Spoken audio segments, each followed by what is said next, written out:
Hey, what is up, guys? Bluntcuts here. This is a Watcher of Realms video. Thank you so much for tuning into my channel. I appreciate it. Please do like and subscribe if you do enjoy my content. So, I got some Guild Wars stuff that I want to talk with you about today. And we've got a new Demon Soldier who's going to be released into the game starting on Tuesday, July 16th, when Guild Wars Season 4 hits the global servers.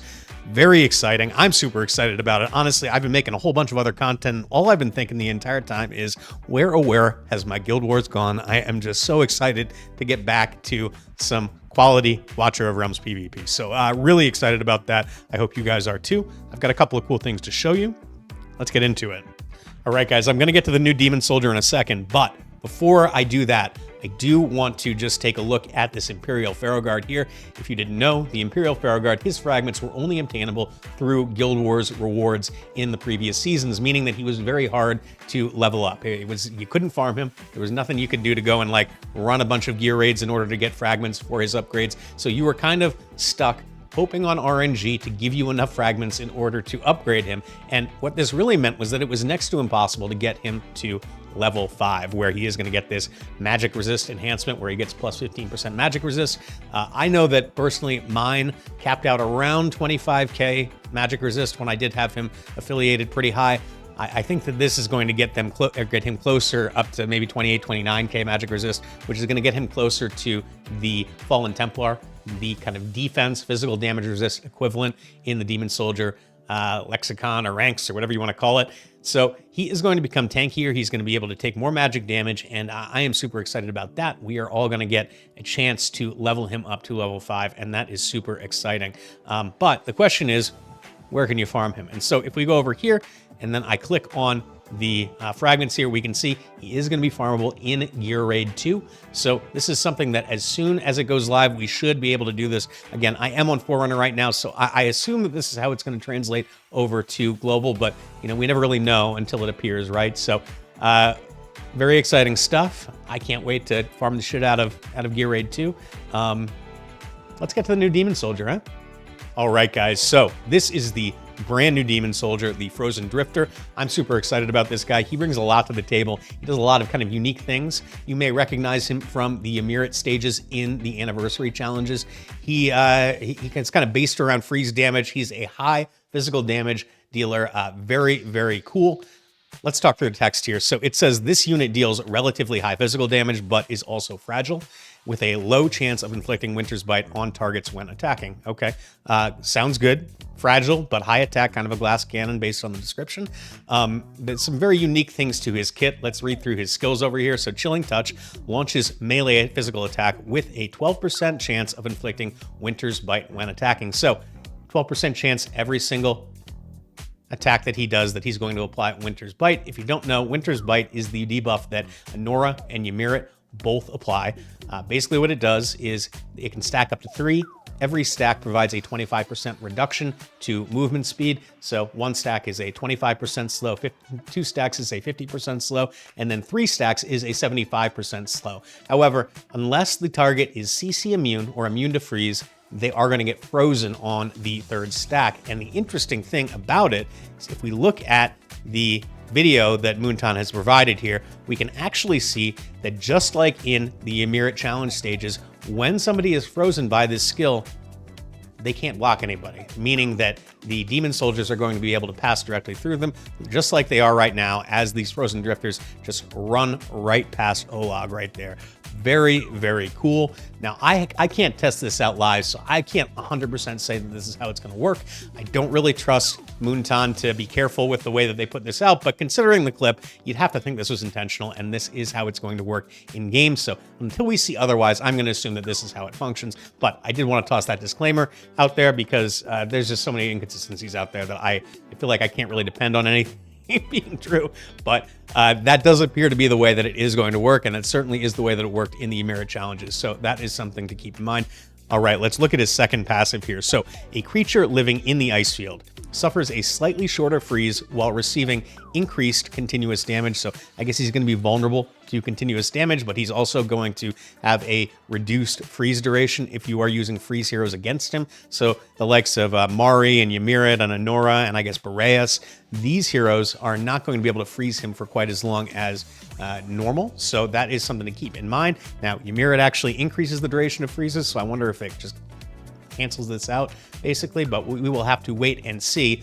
The other thing I do want to comment on, going back to the Winter's Bite and the freeze element to this hero's kit, Ymir is actually immune to freeze, so that is huge. He also provides freeze immunity to his allies when they are within his talent range, which is a 2-tile range around him. So anybody within 2 tiles of Ymir, when his ultimate is popped, he is going to provide freeze immunity. I don't know if he's going to dispel freezes that are already active or not. I have not tested that. Definitely might be something worth checking out, but he is going to be able to counter this to a certain degree. At the very least, he's going to give somebody something else to think about when they are deploying these if he is on the defending team. So that's something to keep in mind.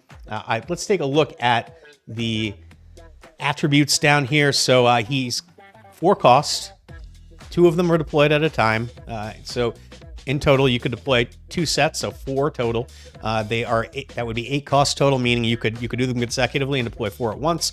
If you do have 4 of them stacked up on the enemy tank, then they are each going to have a 12% chance per melee hit to apply this Winter's Bite. You got to imagine that with 4 of them attacking, it is going to stack up relatively quickly. So certainly it could be a dangerous way to attack for sure. Now, they are relatively weak. They don't have a lot of HP, so I think that is going to be kind of their counter, is that you're going to need to time it very well and or provide them with some kind of either protection, either in the form of heals or shields, or maybe a tank that can take the lion's share of the damage, something like that. But they are a cool addition and a new wrinkle to Demon Soldier attacks. There is a level 5 passive. Again, I will caution you, I don't think that many of us are going to be able to get this during the next season or 2, but it depends on how they do parse out the fragments here. If they do give them to folks more regularly than the Pharaoh guards, then we could all have this, by season's end. Who knows, really? But I'll read through it here. For every 4 basic attacks, it reduces attack interval by 25%, up to 50%. So after 8 basic attacks, you're basically going to cut your attack interval in half. And when you think about Chilling Touch here, 12% chance to apply Winter's Bite. Aside from increasing the chance that it's going to apply, how do we increase the likelihood that it is going to be applied? Increase the attack speed. So that's what this passive does. It's going to make that stack up quicker. And it means that if you end up with having 4 of these sitting on a tank, that it is going to end up, I guess, producing the freeze more quickly once you do have this passive unlocked. So it's not a stat boost, but it is a benefit to the Demon Soldier for sure. All right, let's take a look at the base stats here. So 24,000 HP, 1,140 attack, and 45 speed. There's no defense or magic resist values. I'm not sure how that compares to other Demon Soldiers. However, I can tell you about the HP and the attack. Specifically, I'm going to compare these guys to the Axe Slaughterers, who are basically the highest damage, physical damage dealers in the Demon Soldier arsenal. So looking at attack, the Axe Slaughterers at level 1 have about 1,220 attack, I believe. I'll put the exact value up on the screen here when I do post the video. However, it's not very much lower, or excuse me, not that much higher than what these Frozen Drifters are rocking right here. And so I actually compared this to some of the other Demon Soldiers, and they are significantly higher than, say, the Shadowcasters. They are significantly, I think, about 150 to 200 higher than the Uncommon Destroyers. And really just they're going to hit hard. They're going to hit hard at the end of the day. Now, they don't get the 15% attack boost at level 5 that the Axe Slaughterers do. They get that skill I was just talking about instead. So they're not going to hit quite as hard as level 5 Axe Slaughterers, but they are going to be very hard hitters. Now, the flip side is that their HP is significantly lower. Axe Slaughterers have 47,000 HP at level 1 unaffiliated, and these guys only have 24,000. Now, I'm not exactly sure how this is going to scale up when you do affiliate them, but I think it's probably safe to say that they are going to be a less tanky version of the Axe Slaughterers, essentially, as far as damage is concerned. And of course, with that added utility of the Winter's Bite and the freeze, and not to mention being able to bypass block, which is just ridiculous. So things are going to get spicy in the next season for sure. It is something that I am looking forward to. I'm interested to see how these guys can really be added to a team, and I think they're going to be a good addition to the game mode. So very, very exciting.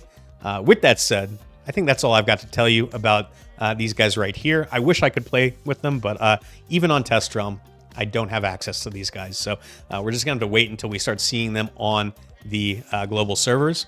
But we won't have to wait too long, I don't think. Maybe a week or two before we start seeing them in attacks. So I'm excited about that. I'm really excited for Season 4. Sound off in the comments. Let me know what you're thinking about Season 4, what you'd like to see, what you're most excited about. I'm looking forward to getting into some fights. Thank you all so much for watching. I do appreciate it. Please do like and subscribe if you do enjoy my content. I will catch you all next time.